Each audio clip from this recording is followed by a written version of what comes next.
Halo Sobat Mendadak Daring. Kami dari kelompok 4, kelas 3A. Pada kesempatan kali ini akan menjelaskan mengenai distribusi sampling dan estimasi. Sebelumnya, kami akan memperkenalkan diri terlebih dahulu. Assalamualaikum warahmatullahi wabarakatuh. Oke, selamat siang, selamat sore, selamat malam, selamat pagi. Perkenalkan, nama gue Fedrik Sidek dari kelas 3A dengan NIM 191713126. Hai semuanya, perkenalkan nama saya Salsabila Auliaiswah dari kelas 3A dengan NIM 19107130081. Halo semuanya, perkenalkan nama saya Tiara Fudilawati dari kelas 3A dengan NIM 19107131336. Video ini telah diizinkan tayang di YouTube channel Mendadak Daring. Yang pertama, kita akan membahas mengenai distribusi sampling. Distribusi sampling ini merupakan distribusi dari mean sampel yang diambil secara berulang kali dari suatu populasi. Misalnya kita dapat menggambarkan seperti ini. Persegi panjang menunjukkan populasi, dan sampel-sampel yang memiliki ukuran N digambarkan oleh lingkaran. Dikarenakan anggota dari setiap sampel bisa berbeda, maka nilai mean dari berbagai sampel tersebut juga bisa berbeda. Dengan begitu, distribusi sampling mean sampel-sampel dari populasi memuat X bar 1, X bar 2, X bar 3, dan seterusnya. Di sini ada ukuran sampel dan populasi. Yang pertama, nilai karakteristik. Di populasi disebut sebagai parameter. Jadi, hasil dari nilai karakteristik disebut parameter. Sedangkan di sampel disebutnya statistik. Yang kedua ada mean. Dalam sampel disimbolkan oleh X bar dan populasi disimbolkan oleh mu. Yang ketiga ada standar deviasi. Di sampel disimbolkan oleh huruf S kecil, sedangkan di populasi disimbolkan oleh sigma. Untuk jumlah unit, sampel disimbolkan oleh N kecil dan populasi disimbolkan oleh huruf N besar. Dalam distribusi sampling ini, ada distribusi sampling rata-rata dan juga distribusi sampling proporsi. Yang pertama akan kita bahas yaitu distribusi sampling rata-rata. Apa sih yang dimaksud dengan distribusi sampling rata-rata? Distribusi sampling rata-rata merupakan distribusi dari besaran rata-rata yang muncul dari sampel. Berikut adalah notasi yang digunakan dalam distribusi sampling rata-rata. Rumus apa saja ya yang ada di distribusi sampling rata-rata? Ini adalah rumus-rumus yang digunakan dalam distribusi sampling rata-rata. Yang membedakan antara populasi tidak terbatas dan populasi terbatas yaitu populasi tidak terbatas, ukuran populasinya yang disimbolkan oleh huruf N besar tidak diketahui. Sedangkan populasi terbatas, ukuran populasinya yang disimbolkan oleh huruf N besar diketahui. Agar lebih memahami, yuk kita kerjakan contoh soal berikut. Jadi, untuk penyelesaiannya, yang pertama-tama kita melihat apa yang diketahui. Yang pertama itu ada mu X bar sama dengan mu, yang artinya itu rata-rata, yaitu 35 jam. Yang kedua ada sigma, yaitu standar deviasinya, 5,5 jam. Nah, yang ketiga ini ada ukuran sampelnya atau N kecil yaitu 25 baterai. Kemudian untuk yang ditanyanya yaitu ada yang A, probabilitas umur baterai lebih dari 36 jam. Yang B, probabilitas umur baterai antara 34,5 jam dan 36 jam. Langkah pertama yang kita lakukan yaitu mencari nilai sigma X bar. Dengan rumus sigma dibagi akar N, yaitu 5,5 dibagi akar 25, hasilnya 1,1. Kemudian, untuk menjawab pertanyaan A, kita mencari nilai Z-nya terlebih dahulu. Dengan rumus, X bar dikurang mu X bar dibagi sigma X bar, yaitu 36 dikurang 35 dibagi 1,1. Hasilnya 0,91. X bar di sini merupakan nilai yang ditanyanya, yaitu 36 jam. Setelah mendapatkan nilai Z-nya yaitu 0,91, kita dapat melihat pada tabel distribusi normal untuk nilai Z sama dengan 0,91 untuk menentukan luas antara 0 dengan Z-nya. Kita akan mendapatkan nilai 0,3186 setelah melihat tabel tersebut. Nah, karena yang ditanya di sini adalah lebih dari, maka kita akan mengurangkan luas sebelah kanan 0 dengan luas antara 0 dengan Z, yaitu akan mendapatkan hasil luas sebelah kanan Z yaitu 0,1814. Jika kalian bingung, luas sebelah kanan 0, 0,5 didapatkan dari mana? Itu didapatkan dari, seperti ini kan kurva ini simetris ya. Nah, jadi ketika ke arah kanan itu 0,5 dan ke arah kiri itu juga 0,5. Kita sudah mendapatkan luas kurva sebelah kanan Z, yaitu 0,1814.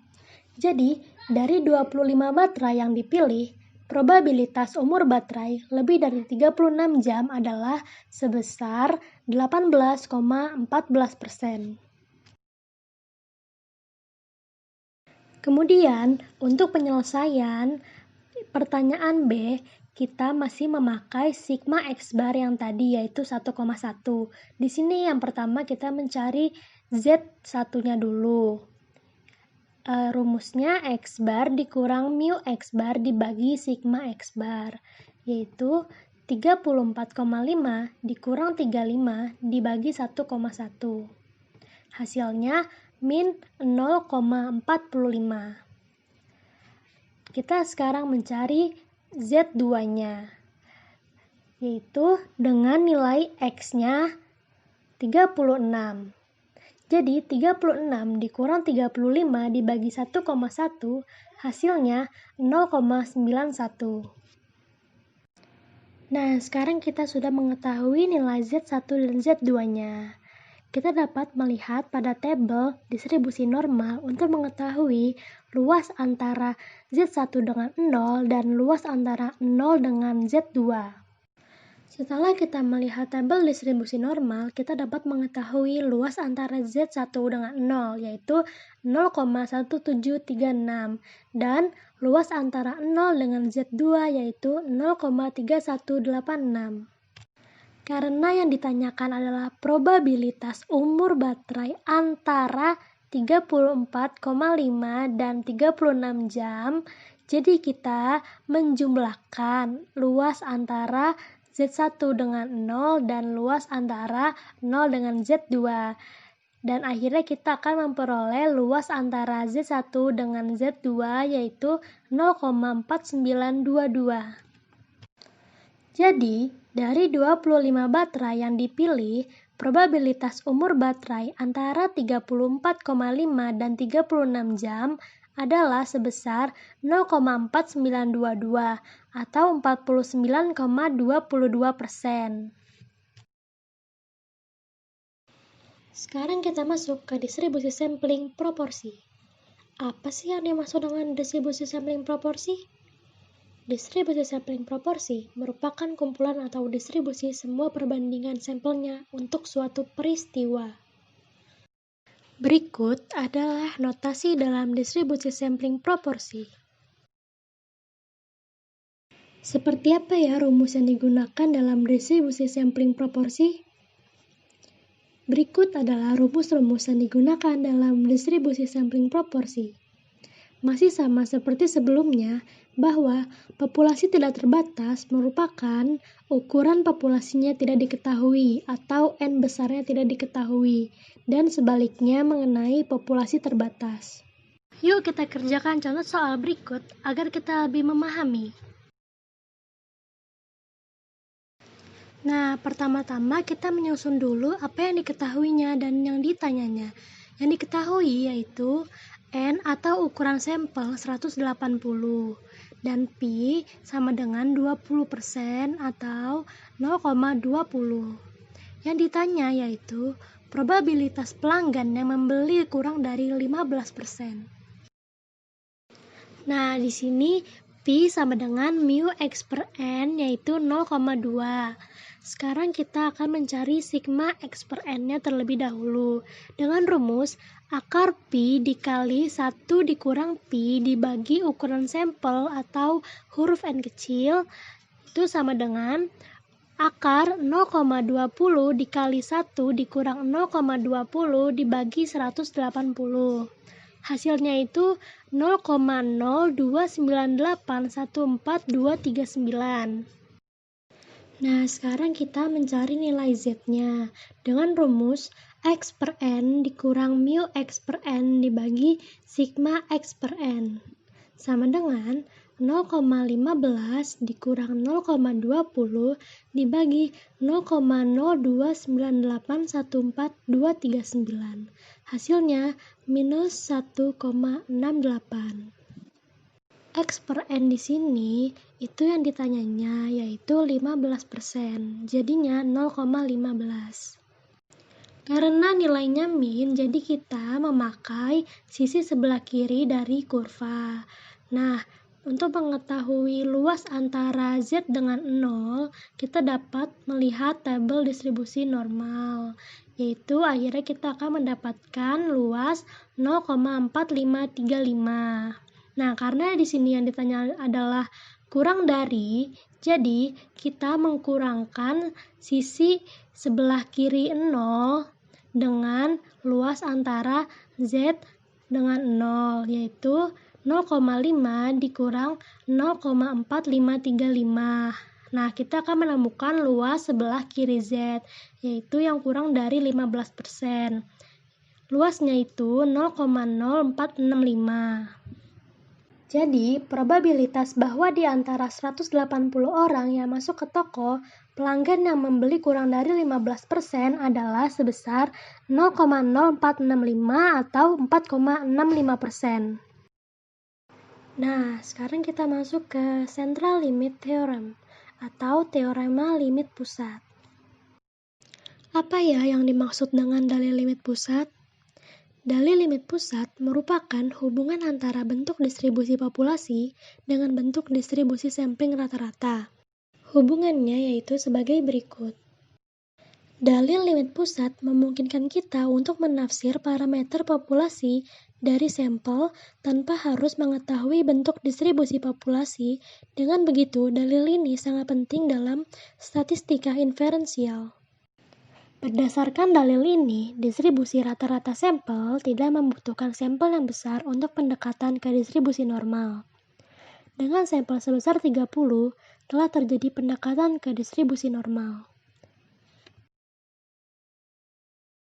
Yuk kita bahas ke contoh soal. Di sini yang diketahui ada standar deviasi sebesar 20, mu X bar atau rata-rata sebesar 60, dan ukuran sampel atau huruf N kecil sebesar 30. Nah, yang ditanyanya yaitu probabilitas jumlah kunjungan lebih dari 65 orang. Pertama-tama, kita mencari sigma X bar-nya terlebih dahulu. Rumusnya masih seperti sebelumnya, yaitu sigma dibagi akar N, sama dengan 20 dibagi akar 30. Hasilnya 3,65. Nah, selanjutnya kita mencari nilai Z-nya, yaitu 65 dikurang 60 dibagi 3,65. Hasilnya 1,37. Dengan luas kurva 0,4147 bila dilihat pada tabel distribusi normal. Nah, masih sama seperti sebelumnya, karena yang ditanya adalah lebih dari, jadi kita mengurangi sisi sebelah kanan kurva dengan luas nilai Z yang telah kita temui tadi, yaitu 0,5 dikurang 0,4147, hasilnya 0,085. Jadi, untuk jumlah kunjungan lebih dari 65 orang, hasilnya 0,085 atau 8,5%. Selanjutnya ada kesalahan baku atau standard error. Kesalahan baku ini digunakan untuk mengukur sebaran rata-rata sampel terhadap rata-rata populasi. Ini berarti bila kesalahan baku kecil, maka nilai rata-rata sampel akan mendekati rata-rata populasi atau mu. Sebaliknya, jika kesalahan baku besar, maka rata-rata sampel akan menjauhi rata-rata populasi. Dengan kata lain, bahwa makin kecil kesalahan baku, maka nilai rata-rata sampel akan mendekati rata-rata populasi, atau makin kecil simpangan baku, maka estimasi rata-rata sampel terhadap rata-rata populasi makin tepat. Berdasarkan rumus kesalahan baku, besarnya ukuran sampel yang disimbolkan oleh huruf N kecil bertambah, maka kesalahan baku akan mengecil, yang berarti besarnya kesalahan baku berbanding terbalik dengan besarnya sampel. Tetapi penambahan besarnya sampel tidak seimbang dengan penurunan kesalahan baku. Nah, misalnya di sini ada contoh, suatu populasi dengan simpangan baku 100 dan sampel yang diambil sebesar 10, kemudian dihitung kesalahan bakunya, maka kita akan mendapatkan hasil 31,6 menggunakan rumus sigma X bar, yaitu sigma per akar N. Nah, bila sampel kita besarkan dari 10 menjadi 100, maka kesalahan baku yang dihasilkan menjadi 10 dengan rumus yang sama seperti sebelumnya, namun huruf N kecilnya atau ukuran sampelnya diganti menjadi 100. Dengan begitu, tampak bahwa bila besarnya sampel kita tingkatkan 10 kali, maka kita akan mendapatkan penurunan kesalahan baku hanya sebesar 3 kali. Nah, sekarang kita akan membahas tentang estimasi.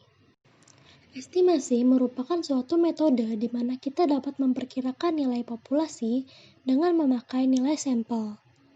Di dalam estimasi, nilai statistik yang dipakai untuk menduga nilai populasi atau parameter disebut estimator. Hasil dari pendugaan disebut estimasi secara statistik. Estimator yang dapat dikatakan baik itu seperti apa ya? Estimator yang baik memiliki ciri yang pertama, tidak bias, yaitu hasil estimasinya mengandung nilai parameter yang diestimasi. Yang kedua, efisien apabila dalam rentang yang kecil atau sempit saja sudah mengandung nilai parameter yang diestimasi. Yang ketiga, konsisten, yaitu berapapun besarnya sampel pada rentangnya akan mengandung nilai parameter yang diestimasi. Selanjutnya ada estimasi titik atau point estimation. Apa sih estimasi titik itu? Estimasi titik adalah suatu nilai atau titik tunggal sebagai estimator parameter atau menduga nilai parameternya. Nah guys, berikut tabel parameter. Ada PA, proporsi, varian, selisih rata-rata. PN itu apa sih? PN itu rata-rata. Proporsi itu apa? Hasil studi. Variansi itu apa? Sejauh atau perkembangan data observasi. Contoh soal guys. Dalam satu populasi masyarakat di Perumahan Kosper ingin mengetahui rata-rata warna kulit masyarakat di Perumahan Kosper tersebut. Lalu diambillah 20 orang sebagai sampel dan diamati warna kulitnya. Yang ternyata 20 orang itu berwarna kuning langsat, sehingga dapat disimpulkan rata-rata warna kulit masyarakat di Perumahan Kosper yaitu berwarna kuning langsat. Contoh soal lagi guys. Beberapa jajanan yang ada di kantin Vickers UPNPJ ingin mengetahui rata-rata jajanan di kantin tersebut. Dibelilah 5 jajanan sebagai sampel, yaitu maizon, teh pucuk, ultramilk, roti, sosis, dan odading. Yang ternyata dari kelima jajanan tersebut punya harga yang sama, yaitu sebesar Rp5.000, sehingga dapat disimpulkan harga rata-rata jajanan yang ada di Vickers UPNPJ yaitu Rp5.000. Nah, selanjutnya yang akan dibahas adalah mengenai estimasi interval. Apa itu estimasi interval? Estimasi interval adalah pendugaan interval dengan menyebut daerah pembatasan, batas minimum dan maksimum suatu estimator. Nah, dengan estimasi interval ini, kita bisa menentukan nilai-nilai estimator yang masih dianggap benar pada tingkat kepercayaan tertentu, atau bisa disebut juga dengan confidence limit. Berikut ini adalah rumus-rumus dari estimasi interval. Selanjutnya adalah contoh soal pertama dari estimasi interval. Berikut ini adalah penjelasan beserta jawabannya dari contoh soal yang pertama. Jadi, dari contoh soal di atas mendapat dua kesimpulan. Yang pertama, dengan CI 95% bahwa kadar HB ibu hamil di Kabupaten Cianjur terletak antara 8,52 gram persen sampai dengan 10,48 gram persen. Kesimpulan yang kedua adalah, jika sampel yang diambil berulang-ulang kali pada 100 ibu hamil, maka 950% dari mean sampel-sampel tersebut berada pada nilai 8,52 gram persen sampai dengan 10,48 gram persen. Estimasi interval terhadap mu di populasi terbagi menjadi dua. Yang pertama, bila tau diketahui. Seperti ini rumusnya. Yang kedua, bila tau tidak diketahui. Jadi, jika tau tidak diketahui, maka distribusi sampling yang diasumsikan menggunakan distribusi student T. Untuk menentukan nilai T, dibutuhkan alfa dan derajat kebebasan, atau degree of freedom. Seperti ini rumus untuk tau tidak diketahui. Berikut adalah contoh soal yang kedua. Ini adalah penjelasan beserta jawaban dari contoh soal yang kedua. Dapat disimpulkan bahwa kadar ibu hamil di Kabupaten Cirebon berada pada 5,82 gram persen dan 12,19 gram persen dengan persentase CI 95%. Sehingga rentang interval dapat dipersempit melalui 3 cara, yaitu cara yang pertama, memperkecil confidence interval, misalnya dari 95% menjadi 90%. Yang kedua, memperbesar N atau besar sampel. Yang ketiga, meningkatkan ketelitian sehingga didapatkan varian sampel yang kecil. Sekian dan terima kasih. Terima kasih telah menonton video ini. Semoga ilmu yang kami berikan bermanfaat.